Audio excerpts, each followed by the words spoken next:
Dalam bulan yang ke-6, Allah menyuruh malaikat Gabriel pergi ke sebuah kota di Galilea bernama Nazaret, kepada seorang perawan yang bertunangan dengan seorang bernama Yusuf dari keluarga Daud. Nama perawan itu Maria. Ketika malaikat itu masuk ke rumah Maria, ia berkata, "Salam hai engkau yang dikaruniai, Tuhan menyertai engkau." Kata Maria, "Sesungguhnya aku ini adalah hamba Tuhan. Jadilah padaku menurut perkataanmu itu." Lalu malaikat itu meninggalkan dia.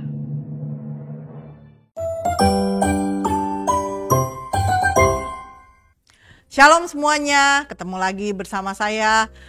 Sekarang ini kita akan menyambut, sebentar lagi Natal itu ada di depan kita. Kita mau merayakan Natal itu. Nah, berbicara mengenai Natal, maka kita harus tahu etimologi dari Natal tersebut. Natal itu apa sih? Natal adalah momen spiritual bagi setiap orang percaya, bagi umat Kristen.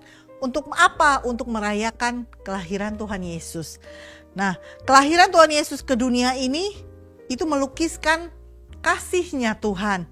Melukiskan kasih-Nya kepada kita setiap manusia. Dalam Yohanes 3 ayat 16 dikatakan, karena begitu besar kasih Allah akan dunia ini, sehingga ia mau mengaruniakan anaknya yang tunggal, sehingga kita semua yang percaya padanya tidak binasa, tapi beroleh hidup yang kekal.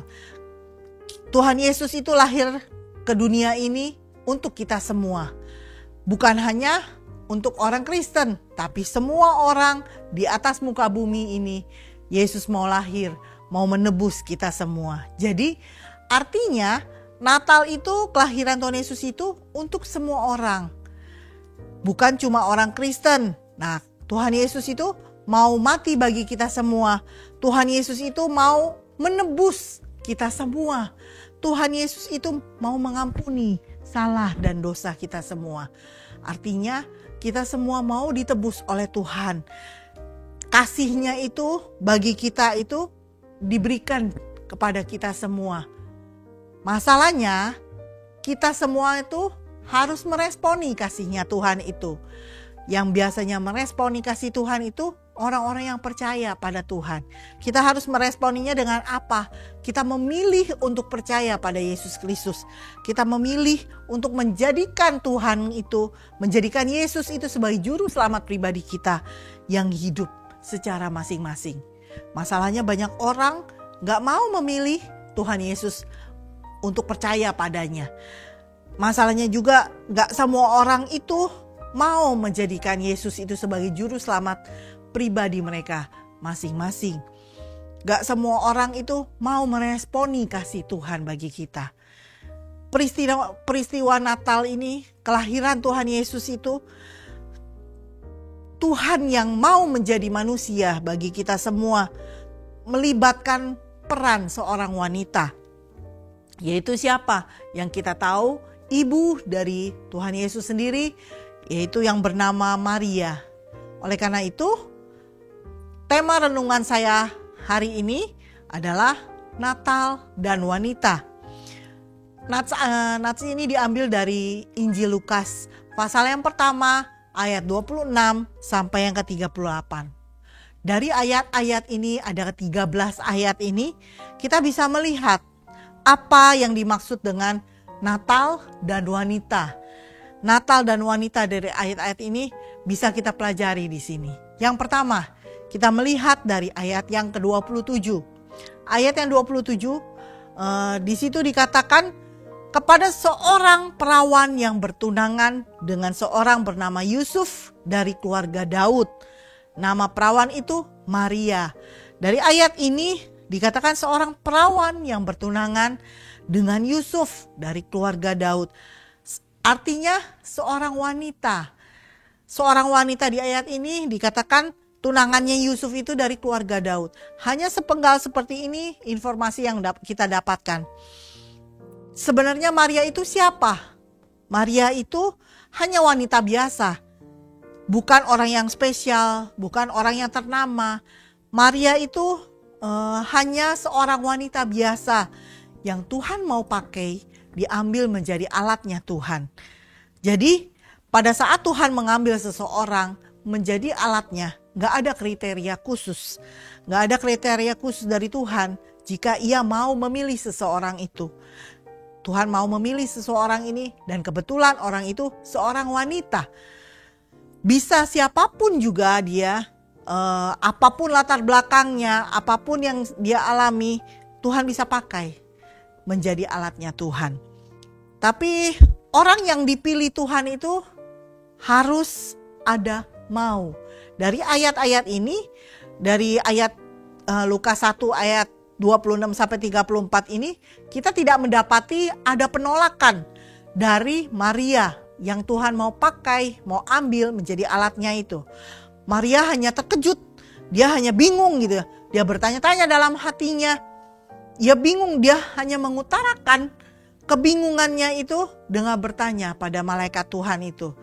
Jadi pada saat kita mau Tuhan pakai menjadi alatnya, mengabarkan berita firman Tuhan kah, atau apapun juga menjadi alat saluran berkat bagi banyak orang, kita mau atau tidak. Siapapun kita, siapapun wanita yang Tuhan mau pilih, di sini saya menggarisbawahi wanitanya. Nah, siapapun kita, Tuhan bisa memakai kita semua. Karena Natal ini dengan wanita sangat erat gitu ya. Nah, jadi yang pertama, Tuhan bisa pakai siapapun juga jadi alatnya. Even kita seorang wanita biasa, sekalipun kita hanya wanita biasa, bukan yang terkenal, bukan yang ternama gitu. Tuhan bisa pakai kita, asalkan kita mau untuk Tuhan pakai. Kita mau taat seperti Maria. Pada saat diperintahkan Tuhan, Maria hanya diam saja. Dia hanya bertanya dalam hatinya, tapi tidak mengeluarkan kata-kata apapun, penolakan apapun dari Maria. Itu yang harus kita contoh. Wanita seperti itu yang Tuhan inginkan, yang bisa menjadi alat saluran berkat bagi banyak orang. Jadi yang pertama, siapapun kita, kalau Tuhan mau pakai kita menjadi alatnya, kita harus mau. Kita harus taat saja sama Tuhan. Mentaati firman Tuhan, kita bisa dipakainya jadi alatnya. Itu yang pertama.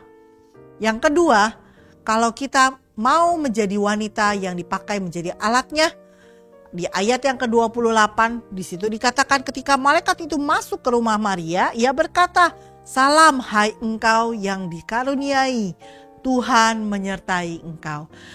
Maria dipilih Tuhan bukan karena maunya dia. Maria dipilih Tuhan bukan karena emang dia kepengen gitu, tapi karena kasih karunia Tuhan. Kasih karunia Tuhan yang membuat Maria bisa dipilih. Di ayat 28 ini dikatakan dikaruniai. Maria di pemandangannya Tuhan itu sangat disukai oleh Tuhan. Tuhan sangat menyukai Maria. Kehidupannya, perilakunya itu benar-benar sesuai seperti yang Tuhan suruh. Dia hanya melakukan perintah Tuhan gitu. Maria tuh merupakan wanita yang memperoleh karunia dari Tuhan. Terbukti seperti di dalam perjanjian lama, kita bisa lihat kisah dari Nuh. Nuh juga orang biasa, tapi dia memperoleh kasih karunia dari Tuhan. Padahal dia orang biasa sama seperti orang-orang pada zamannya. Pada saat dia memperoleh kasih karunia Tuhan, maka dia diperhatikan lebih. Dari hidupnya bisa menjadi berkat bagi banyak orang. Begitu juga dengan Maria, seorang wanita biasa yang dipilih Tuhan, dikasih karunia sama Tuhan, dikaruniai Tuhan sehingga bisa jadi ibu dari Tuhan Yesus Kristus yang kita sembah, yang menyelamatkan semua manusia di atas muka bumi ini. Gak pernah dipikirkan oleh Maria pastinya. Karena apa? Sebelum Maria, tidak ada seorang pun yang bisa mengandung dari Roh Kudus. Sesudah Maria pun tidak ada satu orang pun yang bisa mengandung dari Roh Kudus juga. Jadi Maria di sini hidupnya pasti menyukakan hati Tuhan sehingga dia bisa dipilih, dipakai oleh Tuhan. Selama hidup Maria, hidupnya tuh gak pernah neko-neko. Dalam arti dia selalu jalan lurus aja gitu. Mengikuti perintah Tuhan, gak pernah macam-macam, gak berbuat dosa gitu ya. Jadi yang kedua, kalau kita mau jadi alatnya Tuhan, kalau kita mau dipakai menjadi alatnya Tuhan, kita wanita yang biasa. Tapi kalau Tuhan mau pakai hidup kita menjadi alatnya, hidup kita harus sesuai dengan perintah Tuhan. Menyukakan hati Tuhan selalu, maka kita akan jadi alatnya, dikaruniai oleh Tuhan. Diberikan kasih karunia-Nya kepada kita, sehingga kita bisa melakukan segala hal untuk memuliakan nama Tuhan. Memberitakan firman, menjadi saksi bagi banyak orang.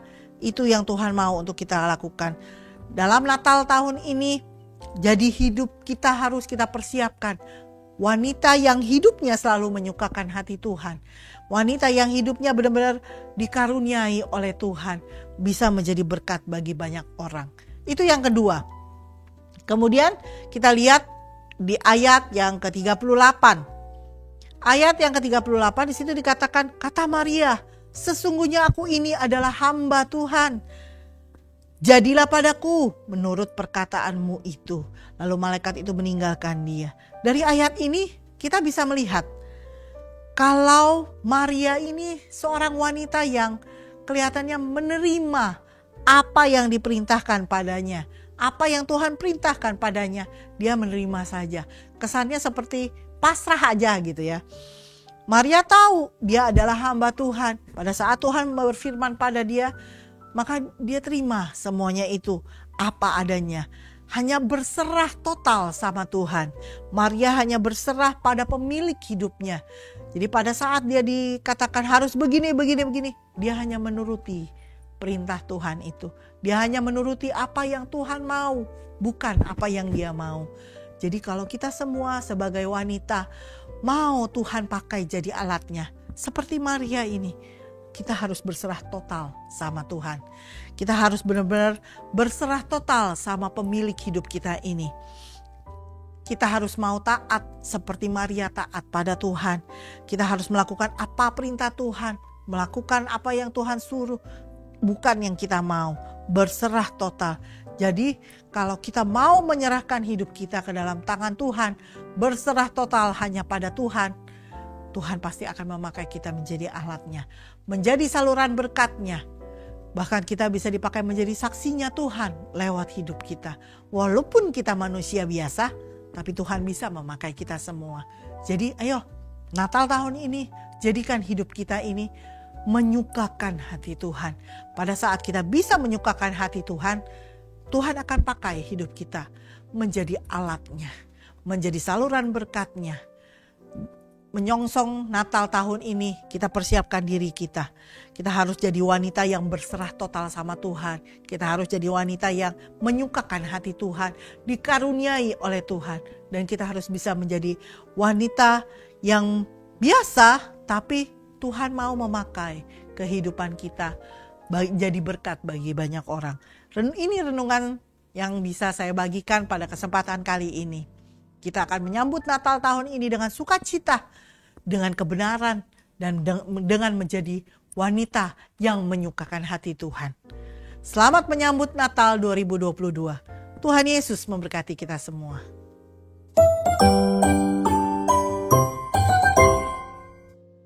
Shalom The Warriors. Dalam minggu-minggu Natal ini kita akan memberikan pesan Natal. Saya akan memberikan pesan Natal. Dan nats yang diberikan pada program episode ini adalah dari Lukas 1 ayat 26-28. Ayatnya sudah kita baca tadi. Dan saya beri judul dari tema dari ayat-ayat yang diberikan tadi, yakni perempuan terpilih. Dalam Natal, dalam momen Natal, perempuan, dalam hal ini Maria, merupakan orang yang terpilih. Kalau kita lihat konteksnya di zaman itu, perempuan atau wanita adalah makhluk yang minoritas. Di dunia yang paternalistik, di dunia yang laki-laki menjadi pemeran utamanya, tapi dalam momen Natal, Maria menjadi pemeran utamanya. Kalau kita membaca kisah Natal yang ada di Matius, kisah Natal yang ada di Lukas, Bapak Ibu tentu akan sepakat dengan saya bahwa peran Maria itu jauh lebih luar biasa daripada perannya Yusuf. Di dunia paternalistik hari itu, mestinya Yusuf yang menjadi pemeran utama. Tapi kita, kalau boleh jujur membaca, saya tidak menafikan Yusuf dalam hal ini. Tapi kalau kita benar-benar membaca secara objektif, maka Maria itu pemeran utama di Natal, sedangkan Yusuf pemeran pembantu, saudara. Lewat contoh ini Tuhan berkata lewat Natal, bahwa ia bisa memilih siapa saja. Di Natal 2022 ini jangan kecil hati. Kau mungkin sedang dalam kondisi yang tidak baik. Kesehatanmu lagi nggak baik, ekonomimu lagi nggak baik, pekerjaanmu lagi nggak baik, bisnismu lagi nggak baik. Semua yang kau lakukan semuanya kayaknya lagi nggak baik. Saudara jangan kecil hati. Tuhan bisa pakai saudara. Maria, di tengah zaman itu, perempuan tidak dipandang sebelah mata. Faktanya, Tuhan pilih. Dikatakan dalam Alkitab, Maria bukan saja perempuan yang memang, maafkan saya, manusia kelas 2 di zaman itu. Belum ada emansipasi hari ini. Hari ini, di belahan dunia manapun, perempuan menjadi presiden, perdana menteri, menteri, itu sudah sering kita lihat. Tapi di zaman dulu, di zaman perjanjian baru, itu wanita itu hanya penggembira saja, saudara. Tapi Maria terpilih. Sudah dari kalangan gender perempuan wanita, yang maafkan saya, itu adalah kelas 2 zaman itu. Selain itu Maria masih perawan, masih muda, masih anak-anak, saudara. Ada banyak penafsir yang mengatakan perawan Maria ini ketika mengandung dari Roh Kudus, usianya mungkin baru belasan, 12, 13, 14, di sekitar range usia itu, saudara. Anak-anak baru lulus SD atau baru masuk SMP. Memang dia punya privilege kalau kita lihat. Dia keturunan Daud.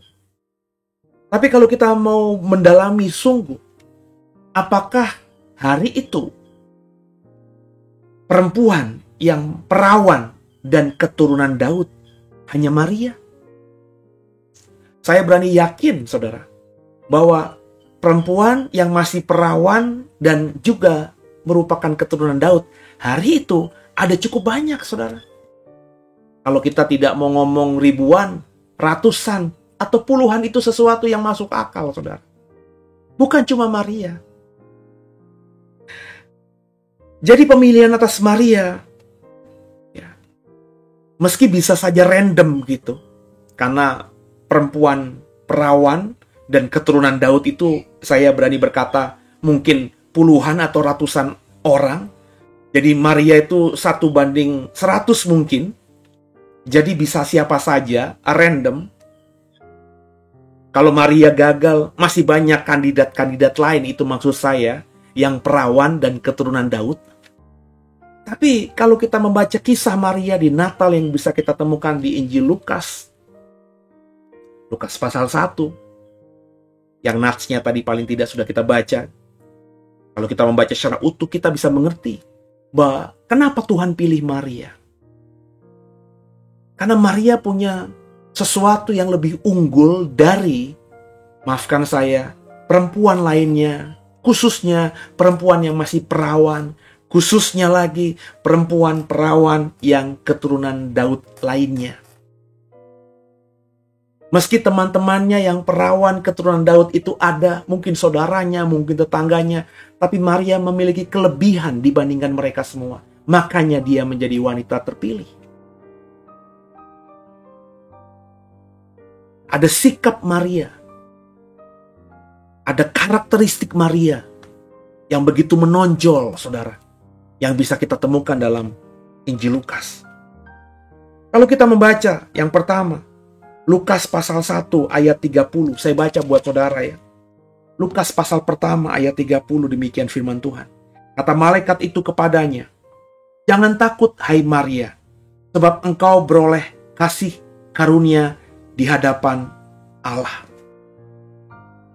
Jangan takut Maria, karena engkau beroleh kasih karunia di hadapan Allah.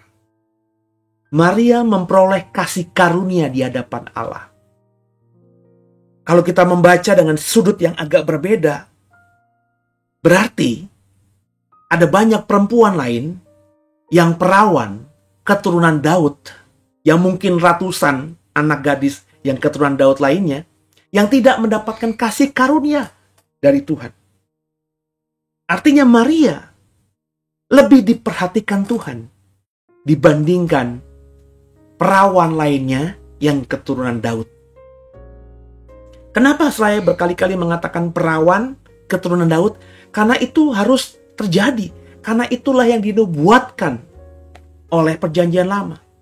Bahwa anak darah akan melahirkan juru selamat. Maka gak bisa janda, saudara. Gak bisa perempuan pelacur. Gak bisa juga bukan dari garis Daud. Karena Mesias itu harus dari garis Daud. Itu juga janji Tuhan kepada Daud. Bahwa tahta ini tidak akan beranjak dari keturunanmu. Maka Mesias harus dari garis Daud. Jadi dengan Maria diperhatikan oleh Allah, dengan Maria diperhatikan oleh Tuhan, dibandingkan perawan keturunan Daud lainnya, yang saya percaya ada puluhan, mungkin ratusan, yang hidup sejaman dengan Maria. Itu artinya Maria benar-benar spesial di mata Tuhan. Maka untuk menjadi orang yang dipilih Tuhan, jadilah manusia yang spesial. Bapak Ibu, kita sudah menjadi orang yang percaya kepada Tuhan. Tapi apakah cukup menjadi orang percaya average, orang percaya rata-rata, orang percaya yang biasa-biasa aja? Gak bisa, saudara. Kecuali saudara memang pengen hidup di bumi ini biasa-biasa aja. Di Natal ini, di minggu pranatal ini, menjelang Natal ini, komunitas kita Doe setiap hari men-sharingkan pesan Natal untuk menguatkan kita. Sehingga kita menyambut Natal dengan sungguh, dengan benar. Dengan memahami pesan Natalnya.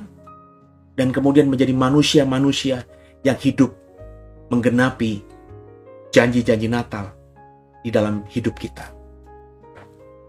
Jadi untuk menjadi manusia yang terpilih, jadilah manusia yang berusaha tampil spesial di mata Tuhan, begitu saudara. Gak bisa kita jadi orang Kristen biasa-biasa aja. Kalau kita lihat ada orang Kristen lainnya ke gereja hari Minggu, kita harus paling tidak juga hari Minggu. Bahkan mestinya kalau mau lebih spesial lagi, kita harus lebih, bukan sekedar hari Minggu. Bukan berarti saudara harus Senin, Selasa, Rabu, Kamis, Jumat, Sabtu ke gereja. Bukan itu maksud saya. Tapi orang Kristen lain ibadah, menyembah, memuji, membaca firman kepada Tuhan hanya di gereja setiap hari Minggu.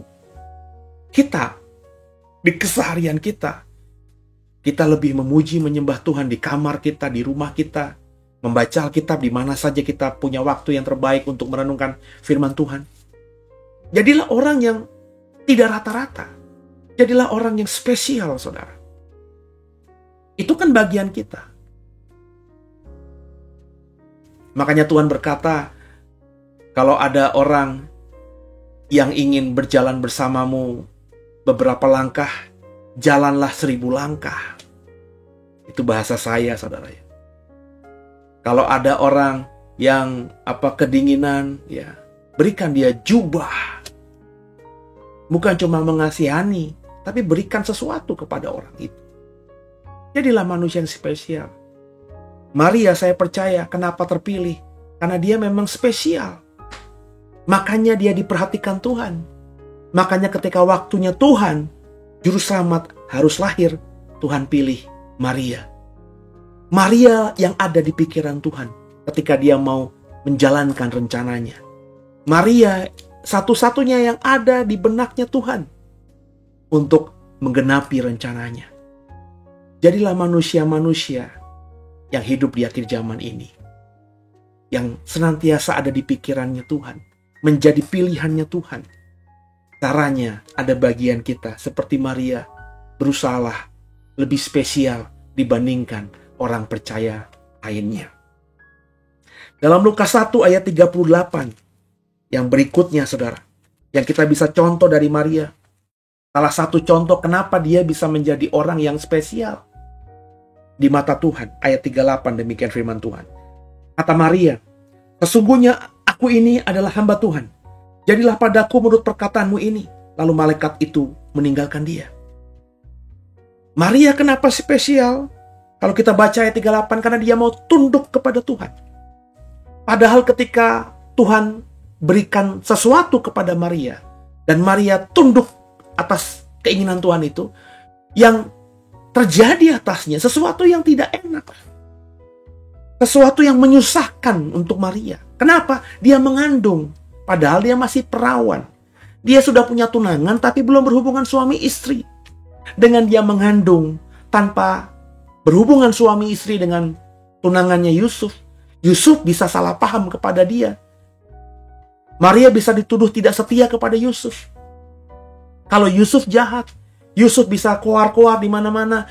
Tunanganku itu sudah berzinah, maka hukum jinah di dalam hukum Taurat adalah rajam batu sampai mati. Ya. Di Indonesia ada undang-undang baru. Kalau berzinah itu bisa dituntut penjara setahun saja. Padahal itu adalah delik aduan. Kalau nggak ada yang ngadu pun spesial. Kalau yang berselingkuh suami, yang ngadu harus istri. Kalau itu belum bersuami istri, yang ngadu harus anggota keluarganya, orang tuanya. Itu saja sudah heboh. Di zaman perjanjian lama, di hukum Taurat ketika masih berlaku, orang yang ketangkap tangan berzina itu langsung dirajam batu. Maria punya resiko seperti itu. Tapi Maria mau tunduk. Meskipun nyawa taruhannya, dia tunduk untuk menjadi ibu bagi juru selamat. Kandungannya, badannya, hidupnya dipersembahkan, dipertaruhkan untuk Tuhan.